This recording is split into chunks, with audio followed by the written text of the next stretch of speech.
नमस्कार. छायाज रेसिपीजमध्ये आज आपण रव्यापासून खूपच मस्त अशी नाश्त्याची रेसिपी बनवणार आहोत. तर लगेचच बनवायला सुरुवात करूया. इथे मी 1 कप रवा घेतला आहे. इथे तुम्ही जाड किंवा बारीक कोणताही रवा घेऊ शकता, कारण आपण हा मिक्सरमध्ये बारीक करून घेणार आहोत. तर हा रवा मी मिक्सरच्या भांड्यात घातला आहे. आता हा आपण बारीक करून घेऊया. तर इथे पहा, हा रवा मी अगदी बारीक असा वाटून घेतला आहे. रवा आता एका बाउलमध्ये काढून घेऊया. आता यामध्ये पुढचं साहित्य घालूया. तर इथे आता मी 2 चमचे तांदळाचं पीठ घालते. तर यामुळे रेसिपी छान क्रिस्पी होईल. यानंतर यामध्ये 2 चमचे गव्हाचं पीठ घालायचं आहे. तर गव्हाच्या पिठामुळे रव्याला बाइंडिंग यायला मदत होईल.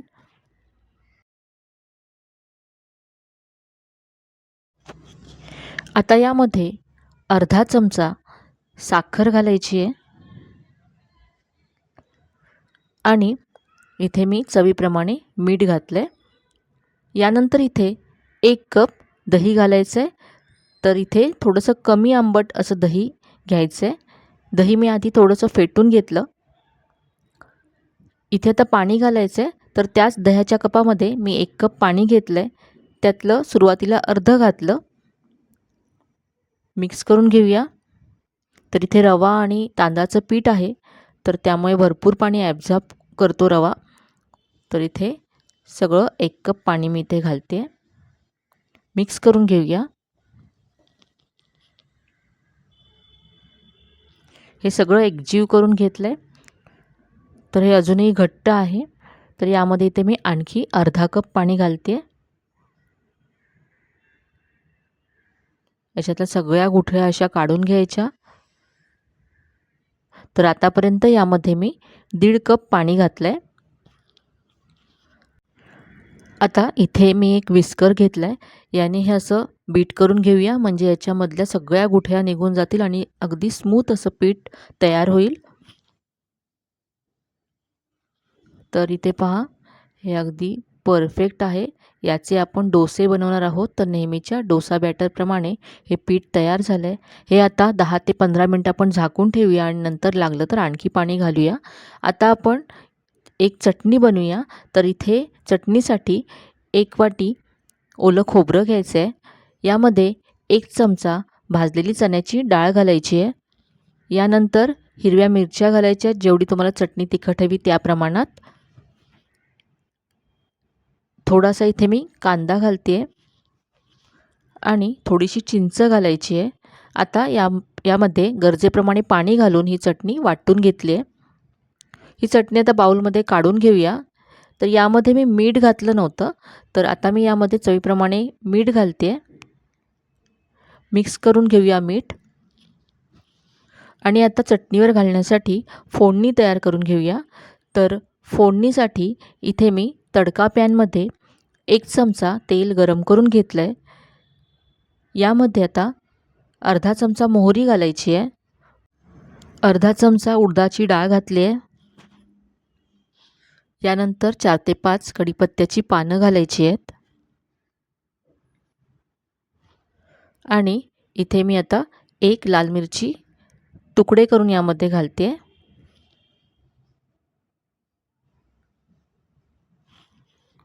मिक्स करूया. तर ही फोडणी तयार आहे.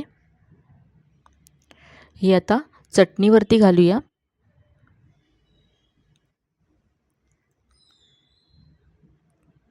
तर ही मस्त अशी आपली चटणी डोस्याबरोबर खाण्यासाठी तयार आहे. अगदी मस्त लागते ही चटणी. तर आता आपण डोसे बनवायला सुरुवात करूया. तर इथे जे पीठ आपण झाकून ठेवलं होतं, तर आता साधारण 15 मिनटं झालेत.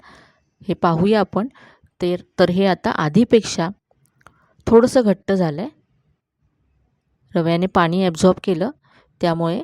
तर आता यामध्ये थोडंसं मी पाणी घालते. अगदी 2 चमचे पाणी इथे मी घातलं आहे. मिक्स करून घेऊया. आता हे अगदी परफेक्ट आहे. इथे आता मी पाव चमचा बेकिंग सोडा घेतला आहे. आज आपण इन्स्टंट डोसे बनवतो आहे, त्यामुळे इथे थोडासा सोडा घालावा लागतो. सोड्यावरती थोडंसं पाणी घातलं. मिक्स करून घेऊया आणि आता याचे आपण डोसे बनवूया. तर इथे मी तवा गरम करून घेतला आहे. यावरती आता थोडंसं तेल लावून घ्यायचं. ब्रशने असं थोडंसं तेलाने ग्रीस करून घेते. हे तेल आता मी पुसून घेतलं टिश्यू पेपरने आणि गॅसची फ्लेम मीडियम करायची आहे. सेंटरला असं 1 चमचा पीठ घालून असा डोसा पसरवून घ्यायचा आहे.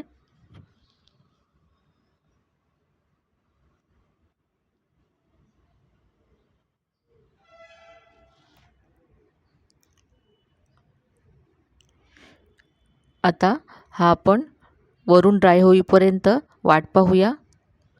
डोसा वरून ड्राय झाल्यानंतर याला थोडंसं तेल, तूप किंवा बटर लावून घ्यायचं.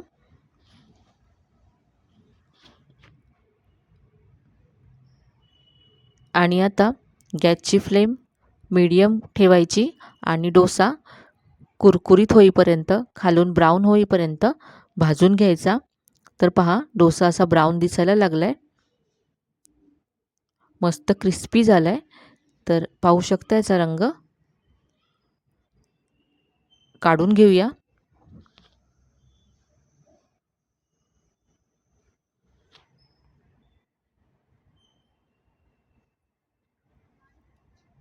तर हा मस्त असा आपला इन्स्टंट डोसा तयार आहे. तर इथे मी आता आणखी एक डोसा तुम्हाला बनवून दाखवते. तर थोडासा चटपटीत बनवूया. तर यावरती मी इथे शेजवान चटणी घालते. तुम्हाला जेवढं तिखट हवं त्याप्रमाणे घाला. यानंतर थोडासा कांदा यावरती घालायचा आहे. तुम्ही याच्यावरती बटाट्याचा मसाला घालून मसाला डोसासुद्धा यापासून बनवू शकता. थोडीशी ते कोथिंबीर घातले. काढून घेऊया डोसा. तुम्ही डोस्याचा रंग पाहू शकता. तर हा सुद्धा डोसा मस्त असा तयार आहे. सर्व करूया. आपण जी चटणी बनवली त्याबरोबर हा डोसा अगदी अप्रतिम लागतो. पाहू शकता, अगदी मस्त रंग आलाय आणि अगदी कुरकुरीत असा हा डोसा तयार झालाय. तर नाश्त्यासाठी हा डोसा तुम्ही अगदी झटपट बनवू शकता.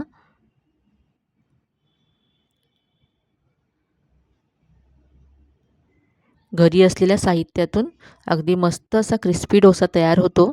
तर आजची ही रेसिपी तुम्हाला कशी वाटली कमेंटमध्ये नक्की कळवा.